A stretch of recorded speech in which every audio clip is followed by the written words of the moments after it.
Well, good morning everyone, and a huge apology for the late start. A couple of technical difficulties which we had the whole team working on, but hopefully we're back up and running now. Welcome to Wild Safari Live. My name's Hayden Turner and I'm with my buddy here, Brian Joubert, on camera. And we're about to head off for another fantastic morning on the Djuma and Arathusa Game Reserves here in the world famous Sabi Sands Nature Reserve here in South Africa.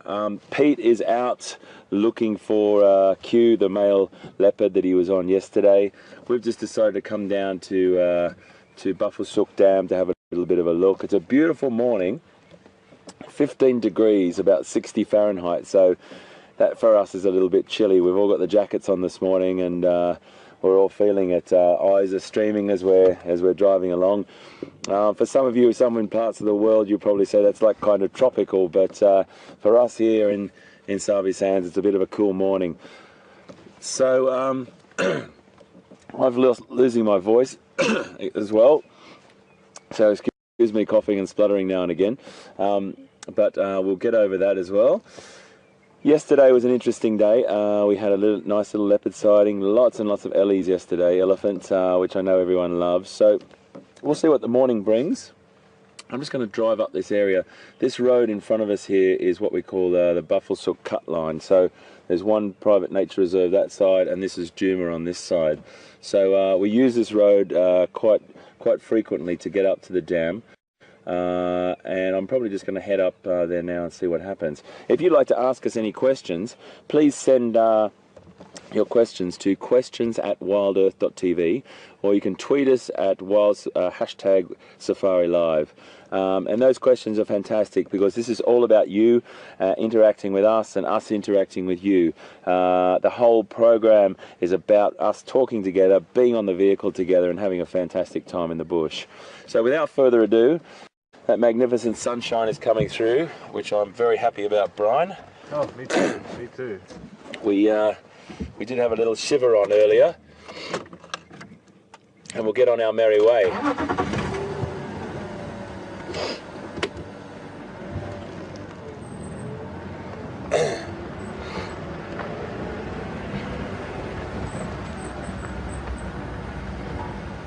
So it's nice just to roll on down the road. I saw a couple of tweets last night that Pete sort of suggested that you ask me what animal brought me to Africa. Answer, and that coming from me is quite astonishing. A simple answer to a question.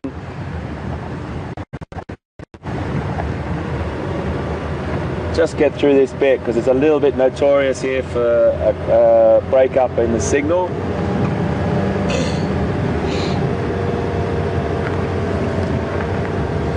So the animal that brought me to Africa back in 1992 was the black rhino, and I worked on a project in Zimbabwe, on a project that was translocating rhino. A lot of problems with rhino, and we were taking a gene pool back to Australia to have a breeding program going there. And that's what I did, and I started off in 1992 in Zimbabwe in a beautiful area, and then carried on going to Zimbabwe, back and forth. We might just go down that road there, folks, sorry. I like that little road. And that was the animal, and then over a period of the last sort of 20 years, I have been working with loads of different species here and doing safaris and doing TV and working for National Geographic, and it's been a most amazing experience, an amazing journey. And I think what I want to share with you about that is that anyone can do it. Anyone can come and do this, anyone can come and experience Africa or do what I do. You've just got to, it's just a journey that you have to go on. It might take some time. I'm nothing out of the ordinary, it's more about just the passion and the drive and the need and the want to do it. And the whole safari sort of experience I just fell in love with when I was a child, watching watching programs on television when I was a kid. Now, people in North America will probably know who I'm talking about here. The program was shown in Australia as well, every Saturday or Sunday night, I can't quite remember. But it was a program called Mutual of Omaha's Wild Kingdom, and for me, Marlon Perkins was the man I wanted to be. I wanted to be that guy standing in front of Kilimanjaro, talking about elephants. I might not have chosen the same safari suits that he did in those days, but what a guy he was. He was an amazing man, and he had a sidekick by the name of Djuma, I think it was. Well, Marlon Perkins was just this legend, and I really enjoyed that program, and it inspired me to do what I do now, really. And then coupled with the likes of, you know, David Attenborough and so on and so on. But it really was those programs on a Sunday night, sitting down. I'm just going quite slowly as I approach this dam here, folks. And just lowering my voice a little bit as well.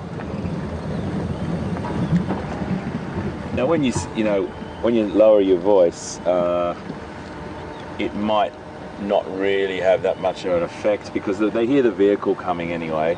As long as you're not shouting and screaming and carrying on, you know, they're used to humans' voices.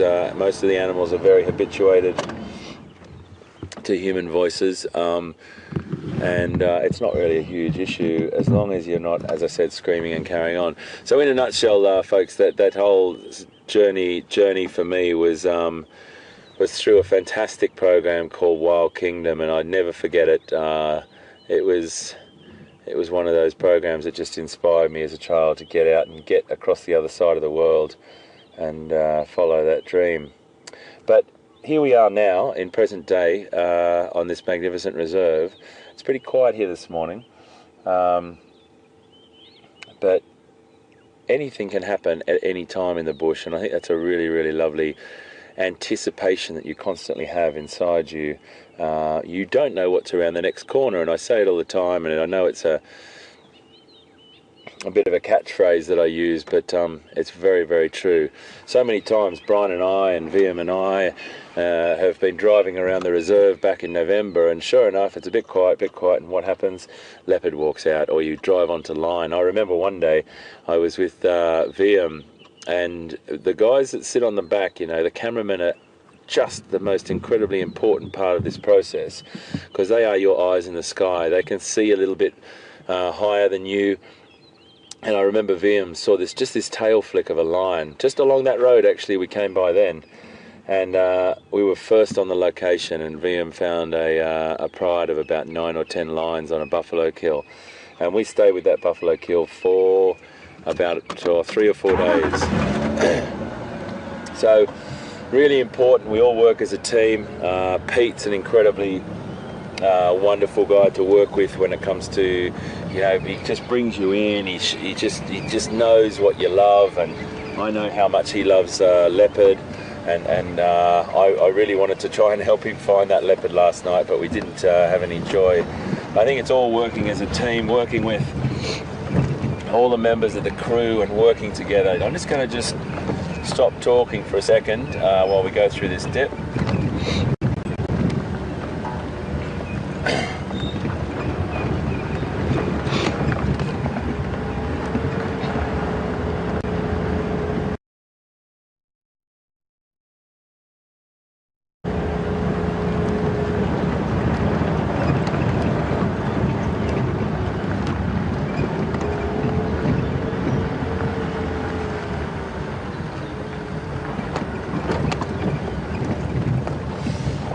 So what we might do, folks, is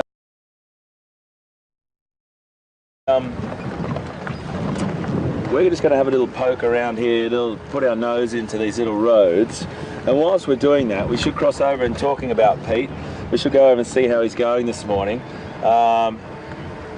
He's a passionate man. He certainly loves this. He's just great to be around. His enthusiasm washes over everyone, and I really, really enjoy working with him. So we should go and check out what he's up to, Whilst you do that, I'll have a look around here with Brian and see what we come up with, and we'll come back to you just now.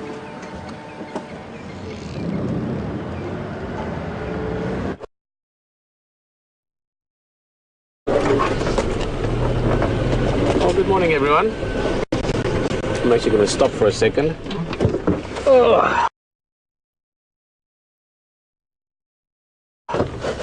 And welcome here in South Africa. Hayden has already said good morning to you. Sorry, there's a little branch there.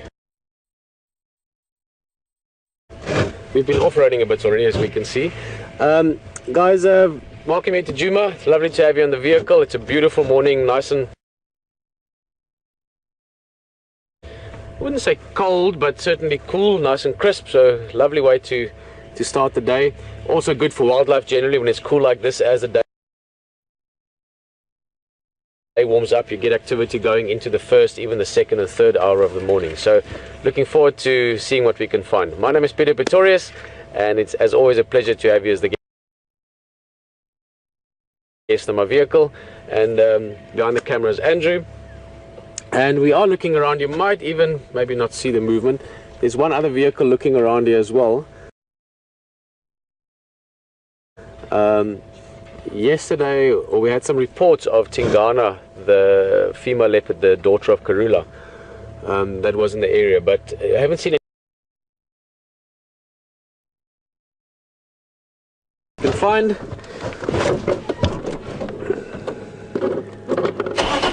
It's going to be a good day. What day is today? Sunday. It's still the weekend. Also remember, you're welcome to ask questions. This is a live interactive game drive, as all game drives are and should be. Or you can just comment as well on things, or just say hello to the people on the vehicle next to you, with you. Hashtag Safari Live if you want to tweet. Or you can email it to questions@WildEarth. Elephant! Guys, and this is what you call a really quiet game drive. Okay, but this vehicle doesn't make any noise. Just to show you the kind of off-roading we do, sometimes this can happen. This is from Arathusa Lodge, but look at that front wheel. We do some serious off-roading here. Look at this, even much better. Even much better. I do apologize, it's a second language for me. Elephants! Wait, let me turn the vehicle.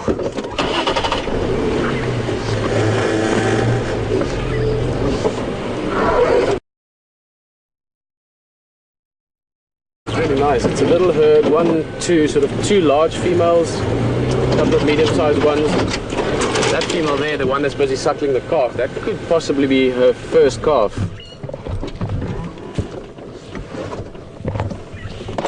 Standing by.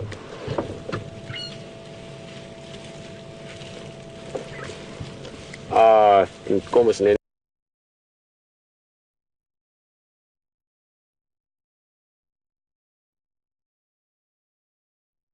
In the meantime, we've got beautiful elephants around us. I like this one. He was curious the other day as well. We spent time with this herd about 2 days ago. Look at this one. It's got that little square in the bottom of the ear. That notch there is what I recognize this one from. And he was also a bit curious the other day.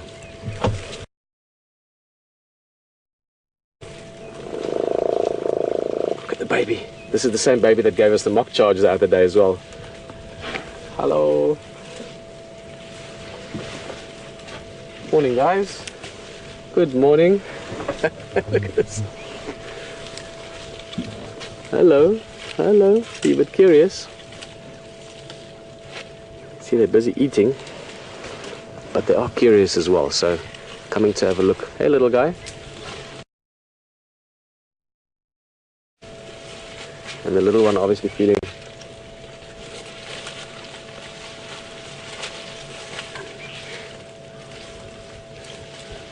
Look at how beautiful this one is, covering the youngster. Not that they're in danger or even are wary of us. These elephants know us by now. They decided to come have a look there, but curious. Oh, this is just fantastic. We've got a half moon of elephants around us here. 1, 2, 3, 4.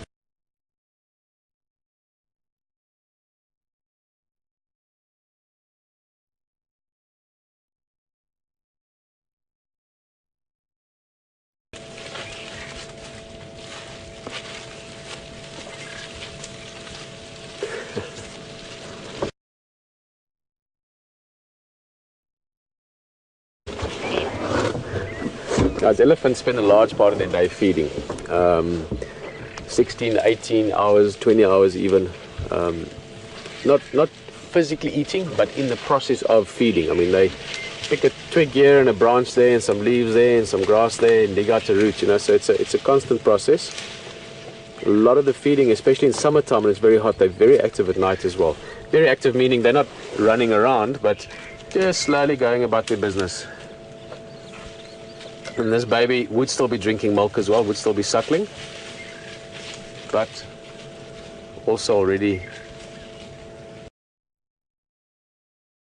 adding into the diet with solid food. Sort of like my boy at the moment. He's also learning to eat solid food. 6 months old. Elephants, they start probably at around 3-4 months. They start eating bits of solid food. But we've got more than one surprise for you this morning. Elephants.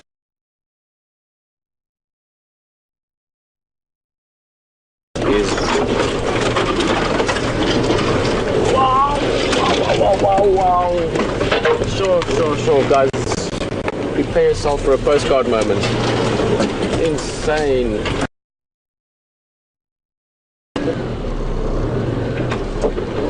Absolutely amazing. This is amazing. I haven't seen this leopard in many years.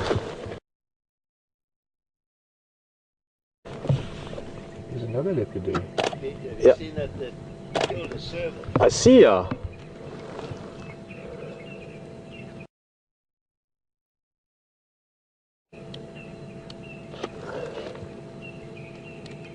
Tell me how you recognize it? Well, to be honest, just with where we are, size, I mean, obviously we know the age of the cub. And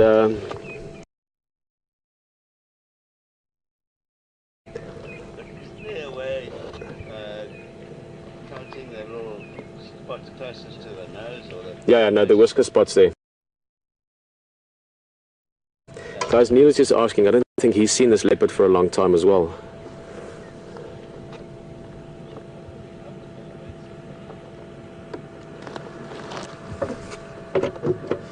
Oh, guys, what a great surprise to come back to. I'm just going to go a little bit forward, Andrew. We've got two leopards here. One female leopard I saw last year in November, but I literally saw a patch of her skin. I never actually saw her. Look at that. Unbelievable. This is Tingana. Sorry, now called Shadow.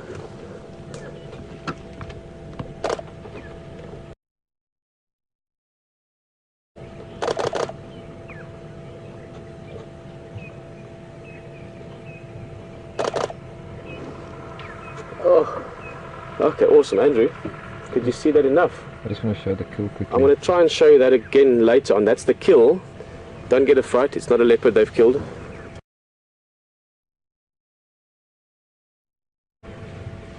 It is a serval, which is something we never even see alive out here. Not never, but very seldom. We will try and show you that better again, but look at this. Two leopards, the cub in the back, going in about 8 months old now. This is the oldest.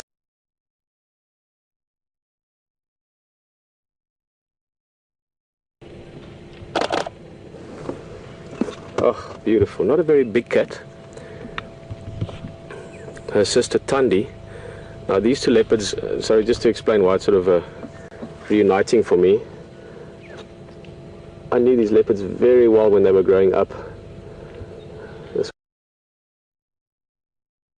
the name they are. She's a little bit shy and elusive often. So this is a real treat to see her like this.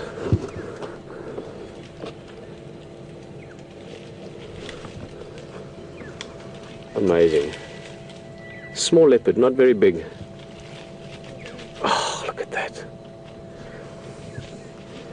Guys, I really hope HT can get this side as well. I try to call HT again.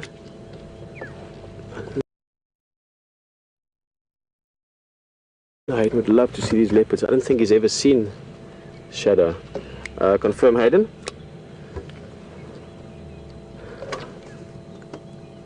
HT, I'm not sure where you are at the moment, but we've got a very cool opportunity here to see Shadow and the cub. Just south of Impala Plains Junction, if you're coming up, you'll see a branch on the right hand side of the road if you're coming from the south. If you want to come in here, I'll give you a space as well as soon as you're closer.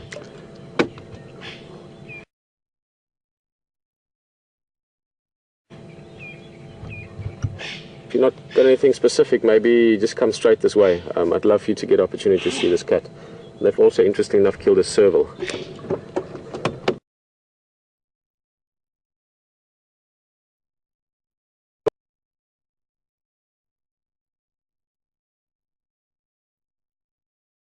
Time, huh? That's the cub from Karula from about how old is that now? 7 years ago, eight years ago, something like that. The one that you guys see more, I think, is Tundi, eh? It's her sister.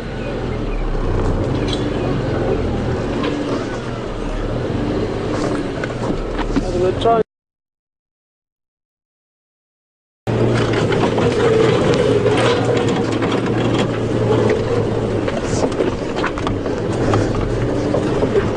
Sorry, one more look there. Well, guys, it's fairly common for predators to kill other predators. I mean, lions, leopard, hyena, they all kill each other at some stage or another. They kill each other's offspring sometimes. That is a serval. Amazing. But they don't normally eat each other. Hyenas will sometimes eat other predators if they've killed them. There has been recorded cases of leopard eating leopard cubs when they've killed them, but it's very rare. Normally they just kill them to eliminate competition. You know, even though their niches vary slightly, they are still eating essentially, you know, the same food. Sorry, I'm just thinking a bunch of things at the same time. But I'm really happy to have seen this leopard, and not only that, Shadow can be a very tricky character to see. She's a little bit of a slippery customer sometimes, and that's been since cub. I mean, since they were babies with Karula, she was always the shy one, and her sister Tingana. Sorry, I still refer to the old name sometimes. Her sister Tingana was the one that was sort of the extrovert, sort of social personality. Sorry guys, I'm moving around. I just want to find our best view. 10 hour right.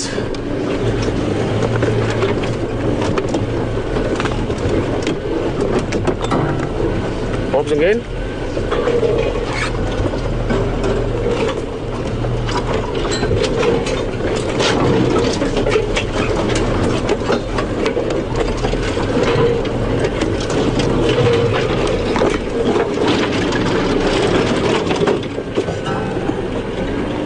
Yeah guys, just to update you, sorry my radio might be down again. South from Impala Plains, just past the power line crossing, slightly on Mandela, you head into where Tela west, east a little bit. 2 mobiles unlocked, third mobile that easy is broken down, so no more longus.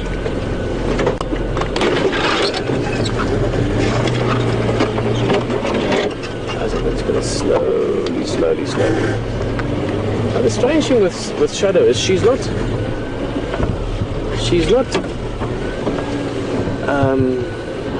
unhabituated. Oh, the cub is, oh, they're eating. Oh, they've got another kill. Wow, very interesting. So it's not that sorry guys, I'm going to keep apologizing for getting the names mixed up. I just call these leopards a slightly different name for so long. For Shadow, it's not that she's wary of vehicles. She's perfectly habituated, the same as her mother, Karula, the same as Quarantine, or the same as Tundi. It's just that she's quite often secretive. In other words, she would hide in the thick bush if she wants to. But this morning, we spoiled because she's out in the open. And see the cubs on a baby steenbok. A baby, Neil? Yeah, well, on a little one. Steenbok. That's amazing. Okay, we're going to try and show you, sorry. Cheers, Pete.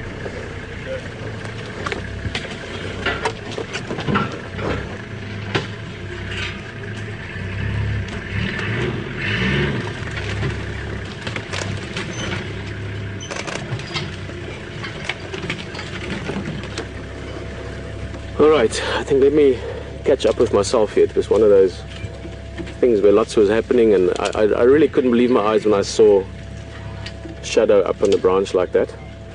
She's sort of just relaxing down in the grass there, but let's try and show you. It's not a great visual, it is under some thick cover. But if you look there, that's the cub. Now it's my first time really seeing this cub. I presume it's, or not presume, I know it's about 7 going on 8 months old. I haven't been able to sex it myself. Guys, you that know these leopards very well, if a couple of you could just let me know a little bit of information about it, that would be great. But as I said, very exciting. It's the oldest that Shadow has successfully raised the cub so far, and this cub is now at the stage 7-8 months where it's going to start learning to hunt a little bit, how to protect the food by hiding it either under a bush like this or up in a tree. Hiding the kill under a bush is also very successful. They don't want to be found by other predators, so by being hidden, that gives them a better chance already. And also, it puts them out of view from aerial viewers, vultures, eagles, things that might give this away. And even though we can't see it, Neil was just telling me, they've just left with the other vehicle, but they could see from the other side, it looks like a young steenbok.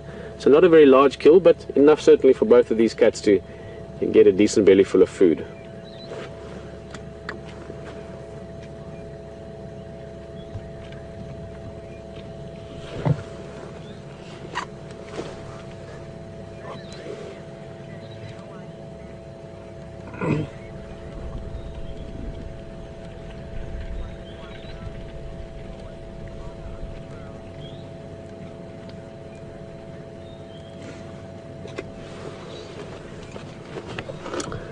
Great observation, Lynn.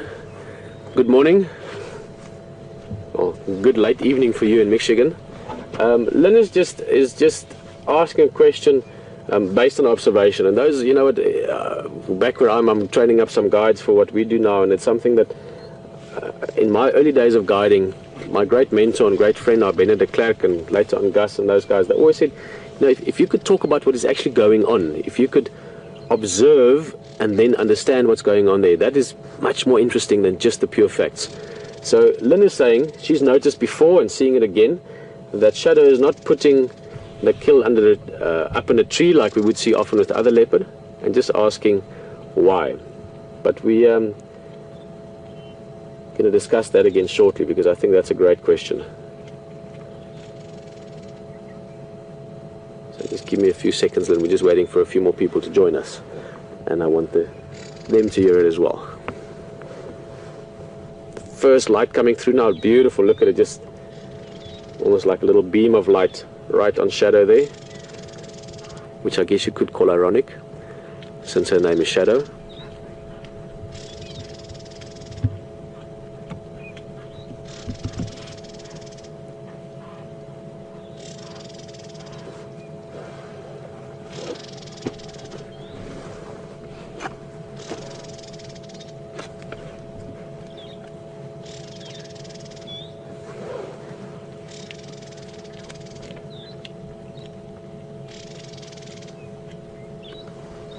What a brilliant situation here for us. Because now that we've settled down and slowed down a bit, we've got a nice spot to sit, just to sort of organize all the conversations we had in the last bit. And I think it ties in beautifully with your question. Lynn from Michigan was asking just now, she's noticed before with Shadow, when they've seen her, that the carcass or the kill is kept under a tree. Saw it with an impala a while back. Now many leopards take the kills up into a tree, and there's some big trees around here, so it's not for lack of you know, a place to sort of put the carcass. But Lynn, some leopards just have a different habit from others. Shadow, having always been a little bit shyer, maybe not wanting to be out in the open as much, has done that a lot in the past. I'm trying to remember now, but there's been other leopard around here, even my leopard, that had this habit as well. So it does depend a little bit on the preference almost of the individual, and also the habits they've learned. But hiding it under a thick tree like this, under a sort of lush bush, you know, is also good cover. It doesn't need to be up in a tree. Up in a tree means hyenas can't climb up. Lions potentially could. Other leopard, very importantly, could as well. Hiding it under a tree like this, I'm going to just show you there. There you can see the bush that it's under. I'm going to show you the cub right in there. Hiding it like this means it's not likely to be discovered by anyone. And that's good. Birds aren't going to see it. And another leopard or lion or hyena would have to really walk close past to see this. So it could be in part that she's trying not to attract the attention of potentially other leopard. And then, as I said, it is in part also just the habit of it. They're busy eating, or the youngster at the moment, this cub is busy eating a young steenbok. We couldn't see it from here, but another vehicle could see it earlier. And they've also killed but not eaten a serval. Beautiful cat, a serval. It's a little bit sad, but a serval looks like a sort of a miniature cheetah almost. Beautiful, beautiful cat. But they purely killed it. Maybe it came around to investigate the kill or something, and it's competition for them. So it's not something they're likely to eat, but one less predator to compete against.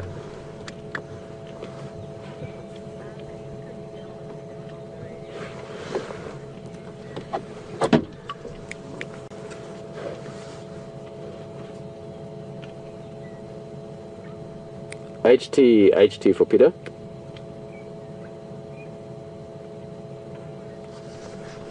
Right, sorry, my radio was a little bit down. Are you on Triple M yet?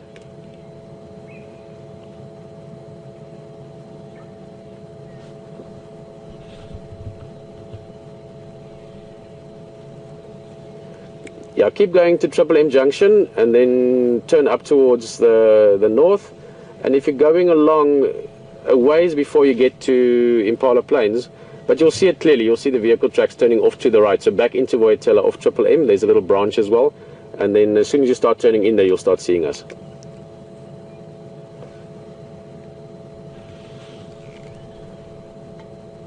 At the moment, just us here. I haven't had anyone else respond. I know Susie and them were asking earlier. I haven't heard from them again. Guys, just everyone update all stations. My radio might be down, but the next mobile can just pull in. We are on Triple M south of Impala Plains. There's a Slashla on the road. Into Voyatella, Tingana, Shadow and Mampimpan on Bamba. Next mobile to arrive, are welcome to just pull in.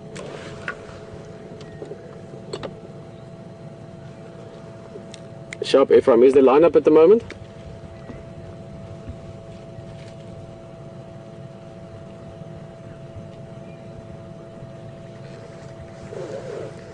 Yeah, straight info. But yeah, if you come here, you can pull in, and if you can handle the lock for me, I'll make space. When for HT, I'll give you my space. Alright guys, sorry, just a bit of organizing there. Maybe if you haven't done many drives with us, a very key important part of the experience of finding wildlife here is the vehicles working together. Without the radio communications, without us helping each other, we wouldn't see half the game we do. So we're just talking to the other vehicles, letting them know what's going on, arranging who's going to come have a view. And there are quite a few vehicles, you can imagine. There's a leopard and a cub to see. But when Hayden gets closer, I'm going to give him my spot so that he can get in here and see them as well. And we'll go look around some more. But yeah, I'm just excited. You've probably heard I'm excited. I'm talking over myself sometimes. Just so lovely to see this cat.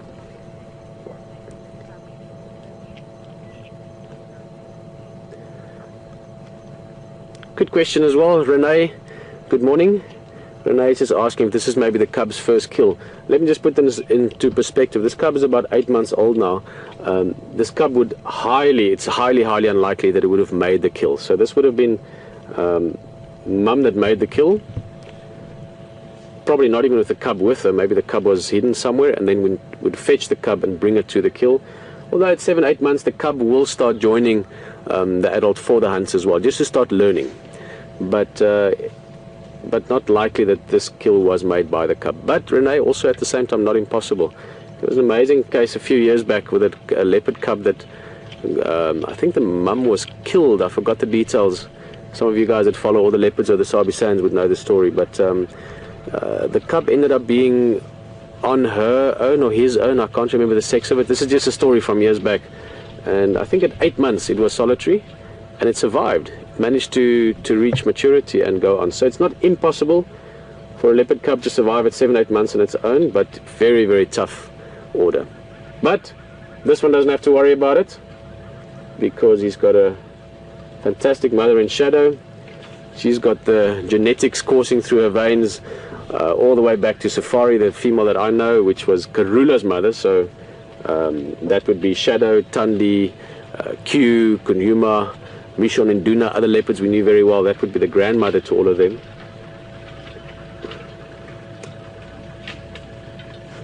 Let's talk to this Ganzo.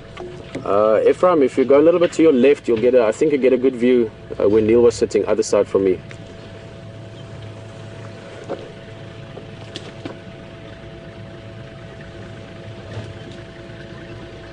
Okay, Aubrey, yeah, if you famba straight, Mafazi Ingwela, and then under the red bush willow is the Mampimpan Kojaring.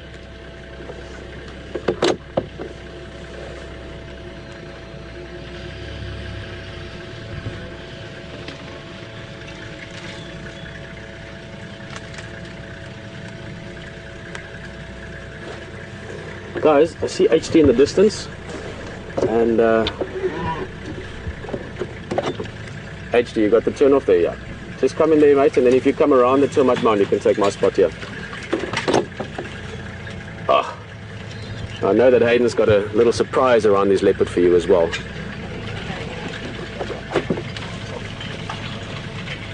Yeah, I presume you've turned in there now. I just saw your vehicle, so if you take those tracks in, and then just come around as you're coming in, go to the right of the brown cruiser and around the back of this termite mound, and then you'll see me.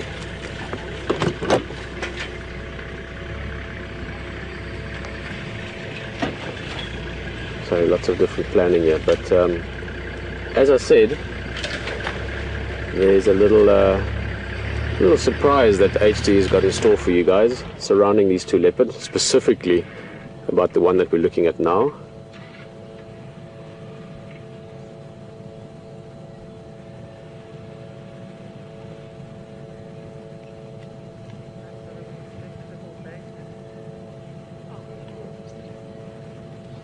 But I'm going to leave it at that. Hayden can tell you about that.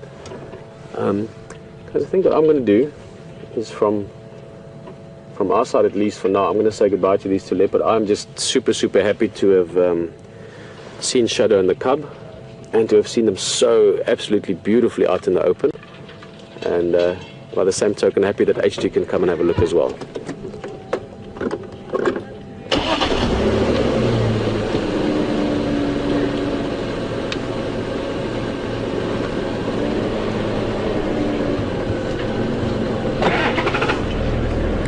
So if you go around on your sort of right from the termite mound between us, to the right of that cruiser, and then you circle in where I am.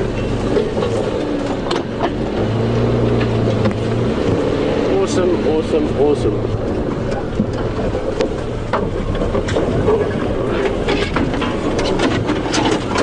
Ah, worst ways to spend your morning in the bush. Great elephant herd, 50 yards behind us. Great leopard with the cub.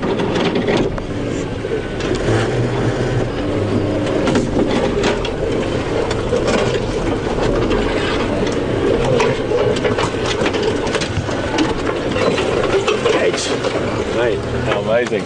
How amazing. Very happy. And I'm so very tell happy me what the story is. Fill me in. Very happy that, sorry, there's lots of radios all at once. Yeah. I'm going to leave it. Enjoy. Okay. Shadow and the youngster. Shadow and the babe. Yeah, but we saw... Amazing. Let me just show you how they were when we arrived. Oh, It's super. like this when we arrived, so Oh, man. we're very lucky. Thanks, big guy. Thank you Enjoy so it. much, eh? Have fun. Yeah, thank See you you. a bit later. mate. There's some Yeah. Ellies around as well, but they've gone that side. Thanks. All right, guys, enjoy it with H. It's going to be awesome. Okay. See you later. Fantastic. Thank you. Wow, guys. This is incredible. We're just going to go and pop ourselves in here nice and gently. Find her.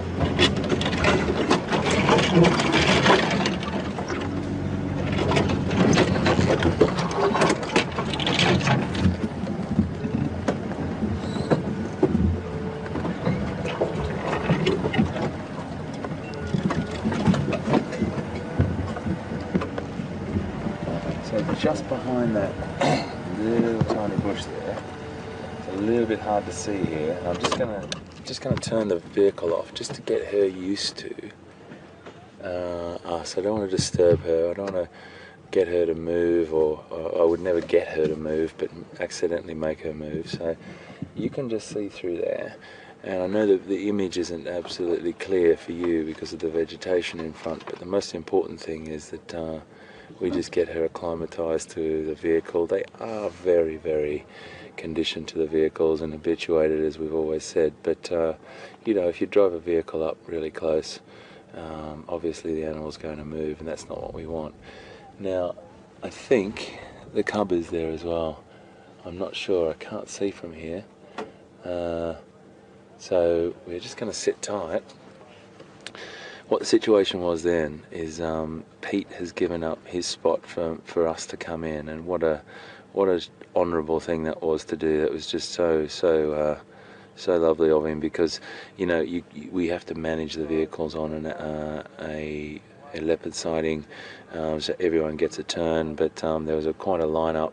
I was on the other side of the reserve, and by the time I got here there was already 3 or 4 people in the lineup. Now, never ever think that is a, oh goodness, a poor animal, lots of different vehicles coming in. There's a seriously strict code of conduct when it comes to viewing these animals, and everyone adheres to that code of conduct.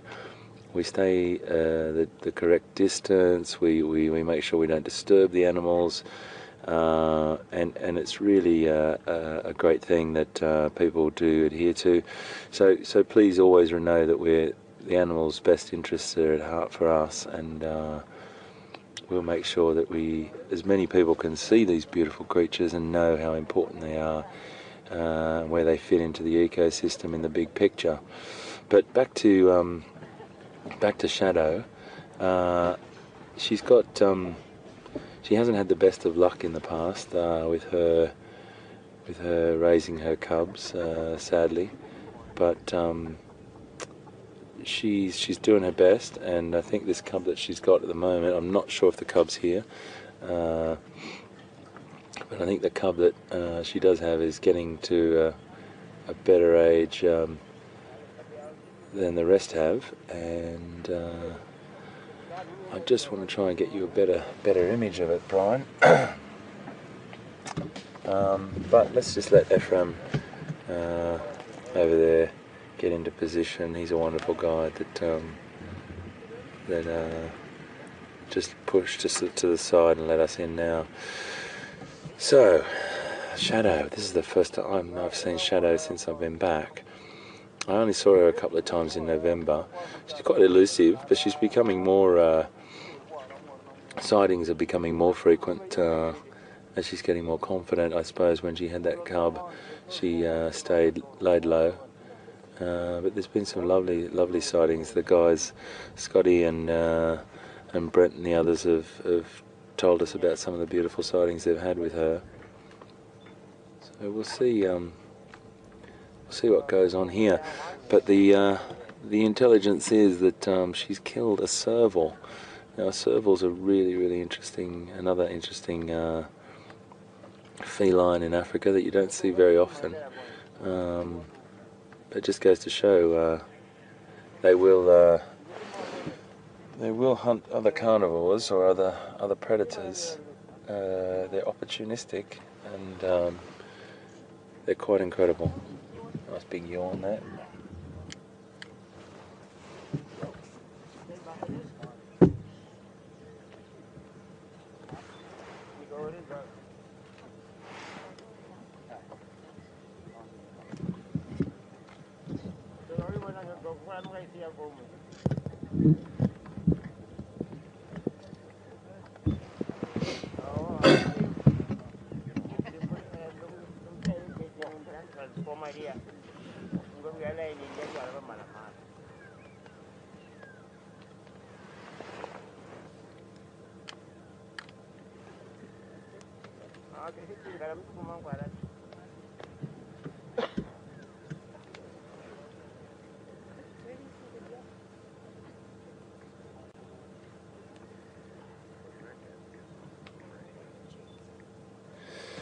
So really thank Pete. It's such a nice thing to do, and definitely want to try and repay this. This is a really lovely gesture, because I haven't seen Shadow for a long time, and he wanted to get us in here to see Shadow as well. So hats off. Really lovely thing to do.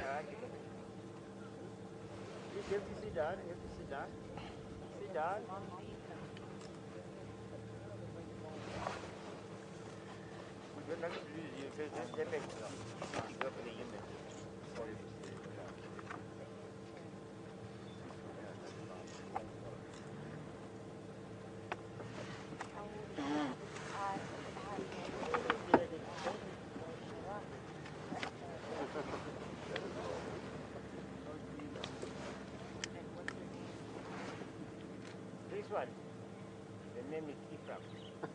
I don't think so.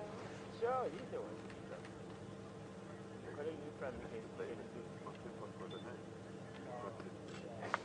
my people is the William. You know William John is in the Frank. You see those names. You see here we get him Harry. We get Terry, also Terry, the one of our teachers. Got a question from Linda and Nancy. I think, Linda, you're in Minnesota. Welcome aboard, and fantastic to have you with us. I'm sorry, I'm not sure where Nancy is, or whether you're in Minnesota too, but Nancy and Linda, welcome aboard, and great to have you with us. I think it's nowhere can be. Terry, you don't see from here. Let's try, just like. And the question you've got, both of you, is whether the cub will still be nursing at this age. And this cub is about 7 months from what we can gather, and it's a male from what we can gather as well. It won't be nursing. They're weaned at about 3 months, and it really does depend the relationship with the female. Sometimes they can be sort of hanging around in that mother's home range for up to 22 months, but they're definitely not suckling anymore. So I don't know where the cub is. I don't know whether they're together. I can't quite see from here. Can you see, Brian, from where you are, if there's another? Unfortunately not. Another animal there, because I can't quite see from here. But we'll definitely, we're on her now, and we'll stick with her, and we'll get to know more about her. But maybe some of you could help me with some of the history as well. But we really, I learned so much about these cats from you. Many of you watching and have watched Wild Earth and Wild Safari Live for so long have a lot of information out there. So anything you want to email in and send to me that you can help me with, that would be really appreciated. I haven't been with Shadow a lot at all. All I know is she's hasn't had a great success with her litters. She is the daughter of Karula, and any other information would be really fantastic from you. So if you want to pop that in an email or a couple of text messages, some short, sharp facts for me, that would be really appreciated, folks.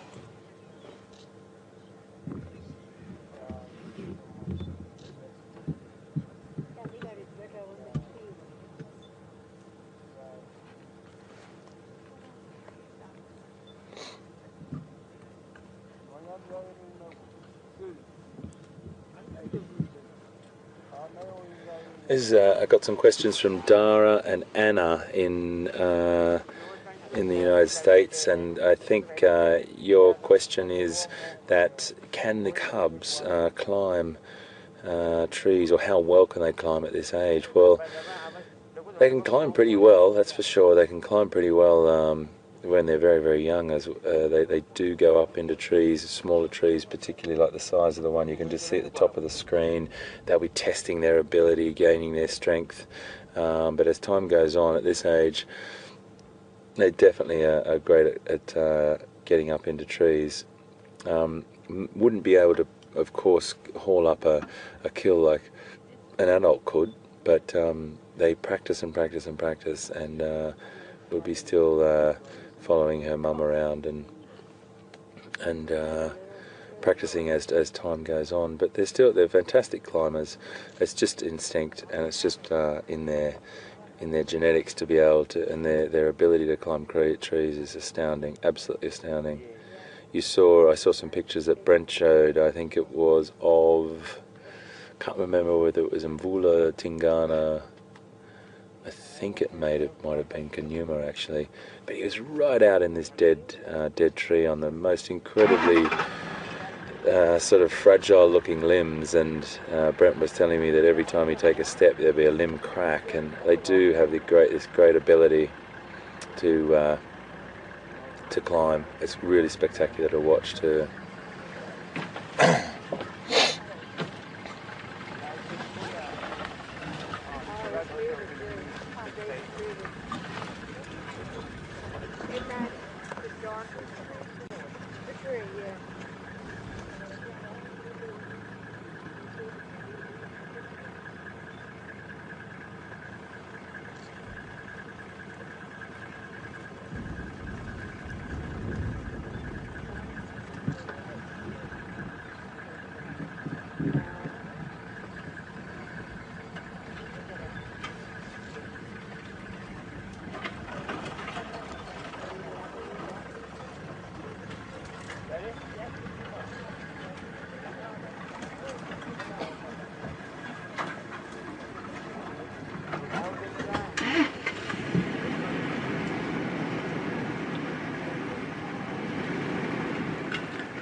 Right, folks, now I've got the picture.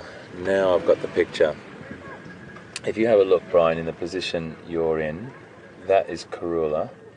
Now, if you just scan across, mate, sorry, shadow that is, I do apologise.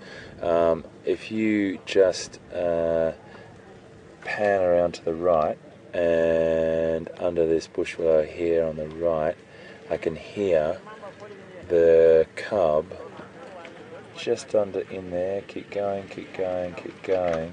Just in there, if you stop there, the cub is eating, you can see a little bit of movement in there. The cub is eating a steenbok. Now, I'm just going to gently, I don't want to have two cars running at the same time.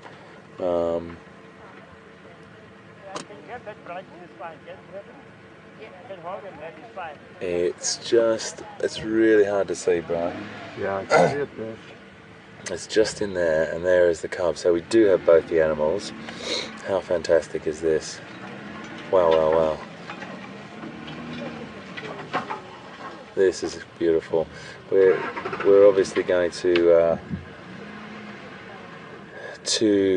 be able to get a better view. We're going to stick with both of these animals for a while, so let's just be patient and just stick with what's going on.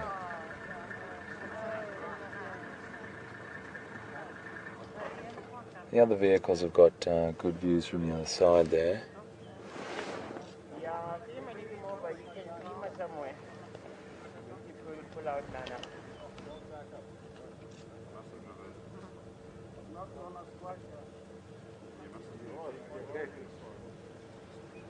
Just trying to...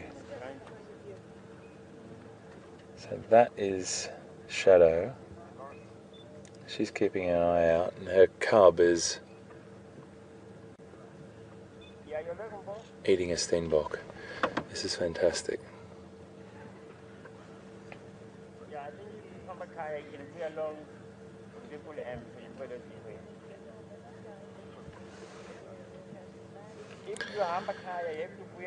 So we're sitting, oh, she's just sat up now, she's sat up.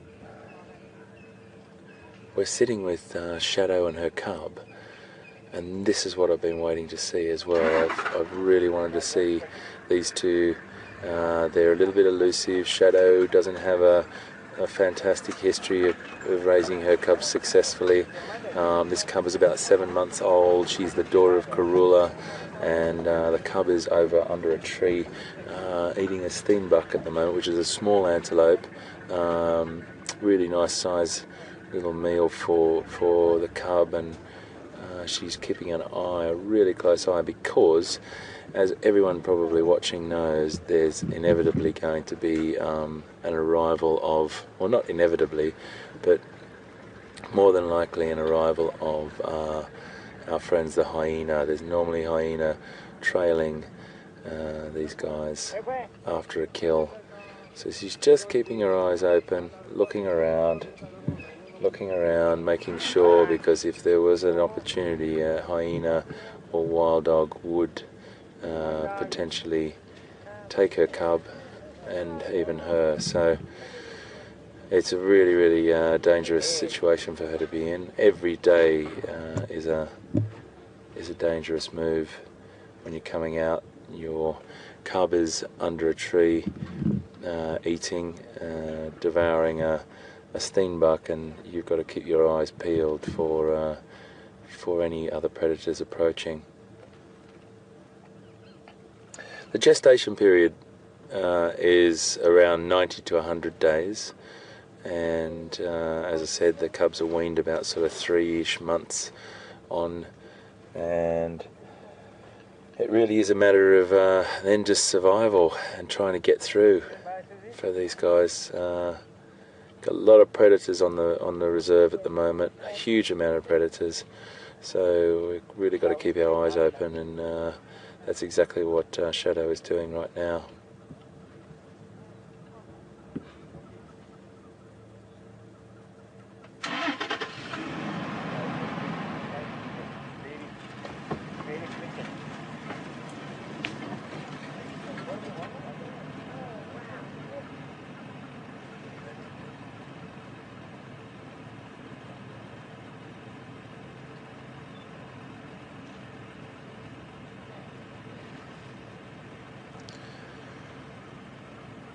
So we've got a question from Bud in Iowa. Lovely to have you aboard with us this morning, mate, and thanks for watching. And your question is you want to know whether the cub is male or female, and if it has a name yet. Well, the cub actually is a male, that's confirmed. It doesn't have a name yet, and it is definitely getting to an age where it could be looking like it's going to survive, but anything can happen, and that jeopardy that sort of is in the raising of your litter, your cub or cubs, is always paramount and always in their mind. There's so many predators around, and so many animals that could actually kill your cubs. So you've got to be on standby constantly to.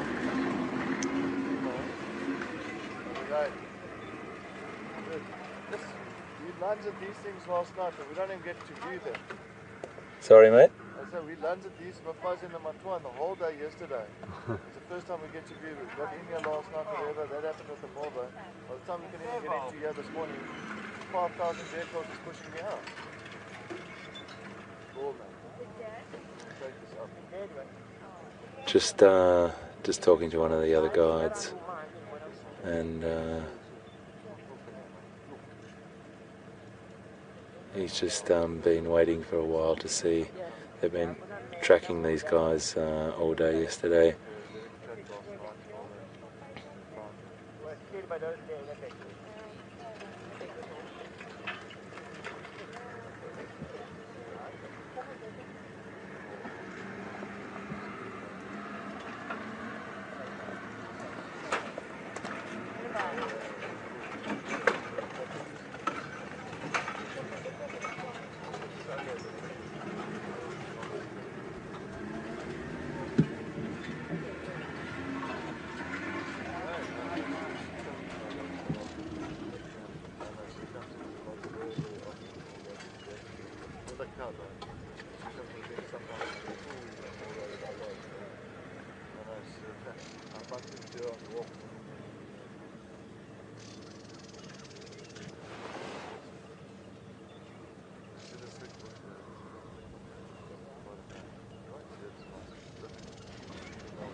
We just had an email through from Bob. Thank you very, very much, Bob, for all that information.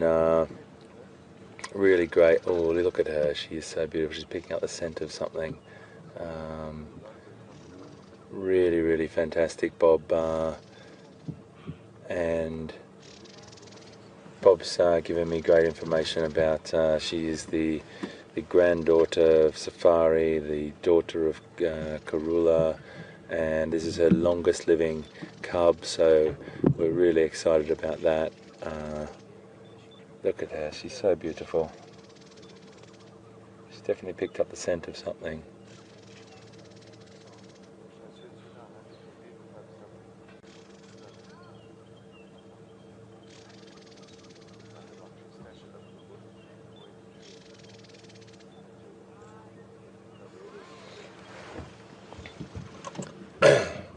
I'm just going to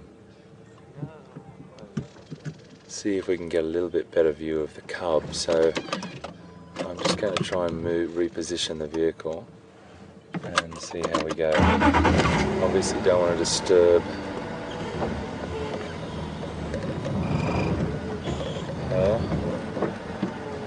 or the cub.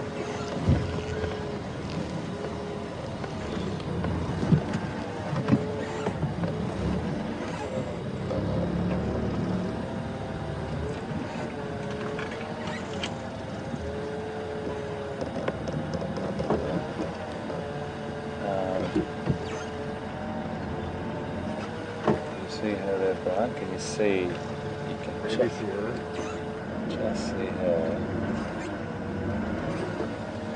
Okay. So we've got the cub is just inside there. It's very tricky to see it. Brian's zooming in right now, and you can just see him just starting to feed there. There we go. There we go. So that's the little guy there. Very tricky to see.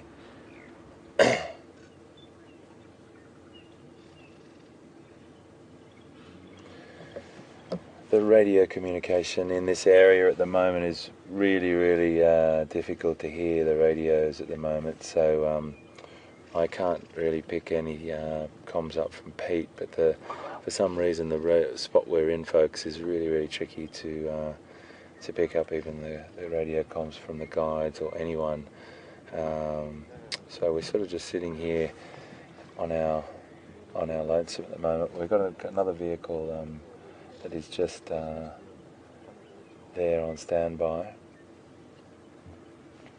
and I don't really want to move in any closer. It would definitely disturb the cub. At the moment he's completely fine with us being here. She's completely fine with us being here as well. So I think we should just sit pretty here and just enjoy what we've got. Now you may hear my camera go up a little, off a little bit now. I'm just going to try and take a couple of photographs of Karula. Karula. I keep calling her Karula because she's Karula's daughter of Shadow. A little bit of scratching around.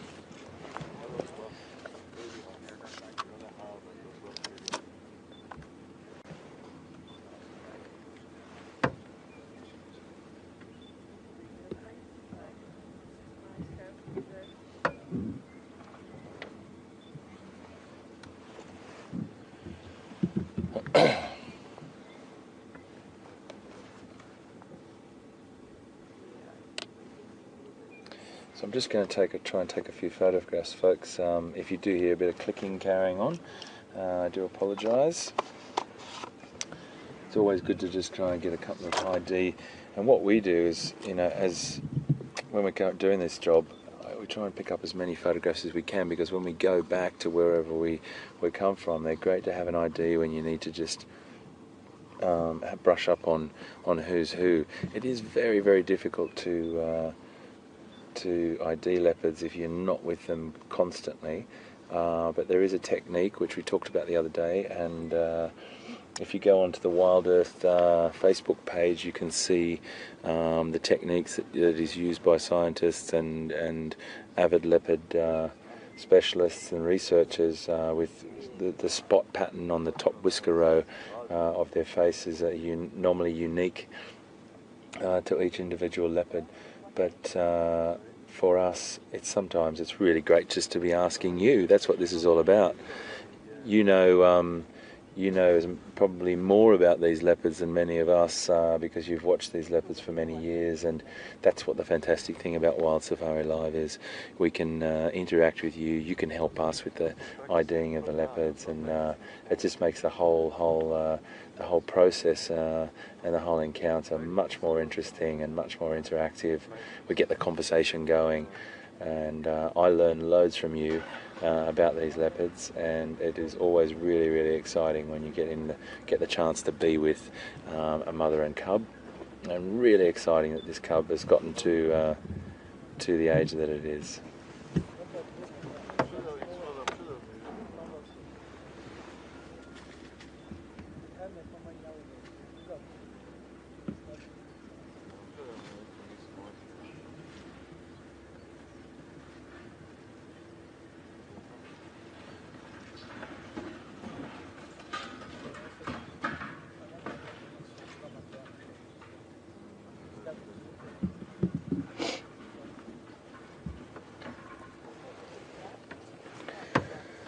So if you've just joined us, we're sitting with Shadow and her cub at the moment, and Shadow is a female leopard that is really, really beautiful. She hasn't had a great success with her past litters. This is the oldest cub she's had to date.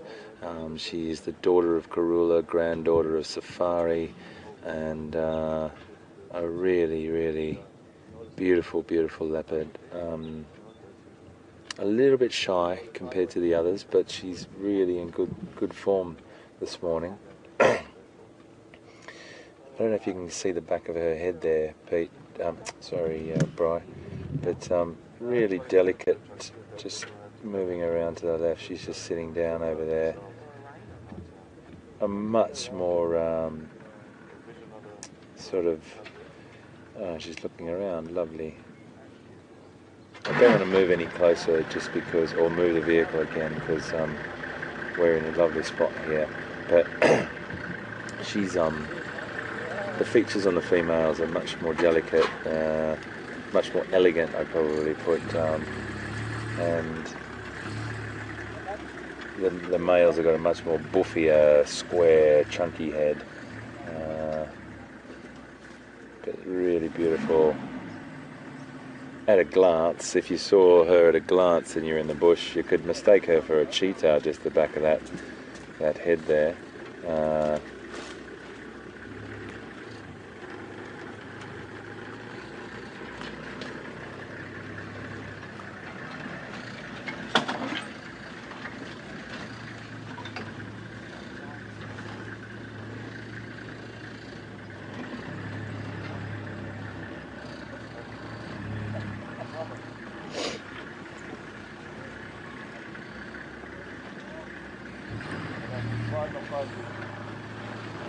Hi Connie. Connie's in Iowa sending us a question. Really lovely to have you on board, and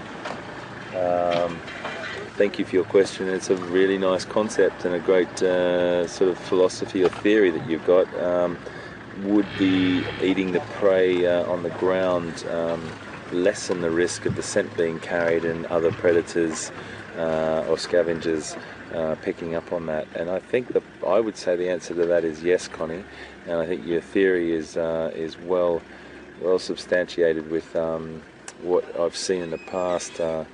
You definitely do get animals picking up scent on the wind at those higher up in trees. But what happens is the situation with putting it up in a tree is you can store it for later, and you do have that distinct advantage of being able to go up into a tree and eating it.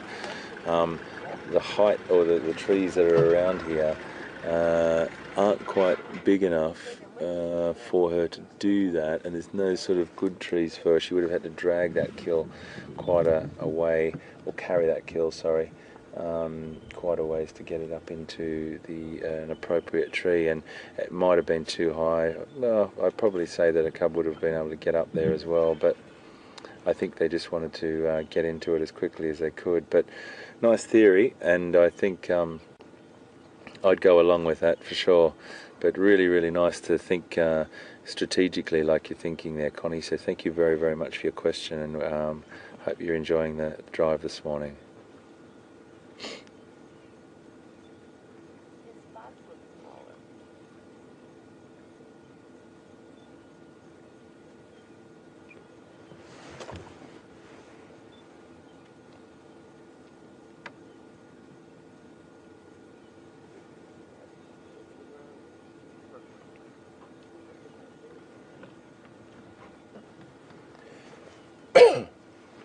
Excuse me, please.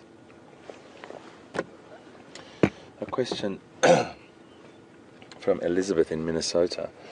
Elizabeth, very, very interesting question as well. These two questions and many of the others as well, but the last one and this one, philosophical or sort of theory questions about what your potential sort of theories and strategies are behind thinking of the effects that we have on watching these animals, and your question is whether the vehicles, the other predators or scavengers, predators, they're all predators, have a following of the vehicles, in the sense that they're connecting that when there's a vehicle, there's a potential that with a leopard with a kill. So sorry to rephrase that without making it as convoluted as I just did. Do predators associate the vehicles with a potential kill? I would have to say I don't think that actually is. They do that because they see vehicles so many times during the day. They would have to be chasing vehicles all over the place, and I think the repetition of us not being with a kill and just looking at for example, looking at hoofed animals, like watching elephants or buffalo or something like that, would result in us not being with an animal that's already been killed. So I think the numerous times that we're not watching leopards and lions on kills would combat that theory. But I do understand what you're saying about maybe the number of vehicles. I don't know, but I think that it would be an evolutionary thing, that it would take a very, very long period of time for them to change their behaviour and learn that. But it's an interesting theory. Do we associate? Do the predators associate the vehicles with kills? I'm pretty sure that they wouldn't, but I think that they'd probably pick up the scent and the noise, maybe. Who knows? But it's a good theory. It's an interesting theory, and great to hear people thinking like that and understanding that we do have an impact, and that impact is minimal, but the payoff is that the little impact that we do have on these reserves is that we actually can bring people and pictures to people to understand how important this habitat is and how important this wildlife is. So it's a really, really important thing to know that there is always going to be a payoff. As soon as human puts a foot on the ground, there's always going to be an impact, but I think the payoff is definitely outweighs that small impact that we do have.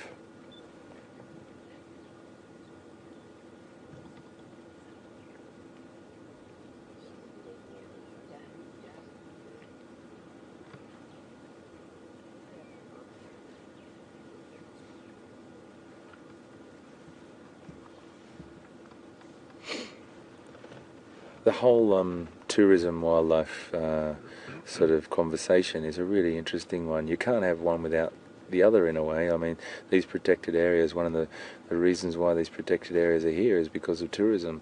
So it's they both assist each other, and in my sort of utopian dream of these vast tracts of land where animals roam free and humans get on perfectly in harmony with them, those places are becoming smaller and smaller.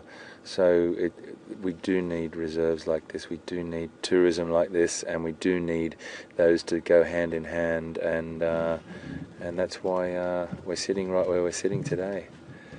Wow, she's just come out, the cub's coming out now, Brian. Beautiful. Beautiful. Now Mum's going in for her feed. Isn't that lovely? Isn't that great? So Shadow has just walked in back to where that Steenbok kill is, and the cub, who is absolutely spectacular, just back to the left. Brian has got a really lovely little pose for us now. Looking, he's going back in with his mum. No, he's just going to clean himself there. Just laid down. It might be a little bit out of your vision, but you've got a nice shot of his face.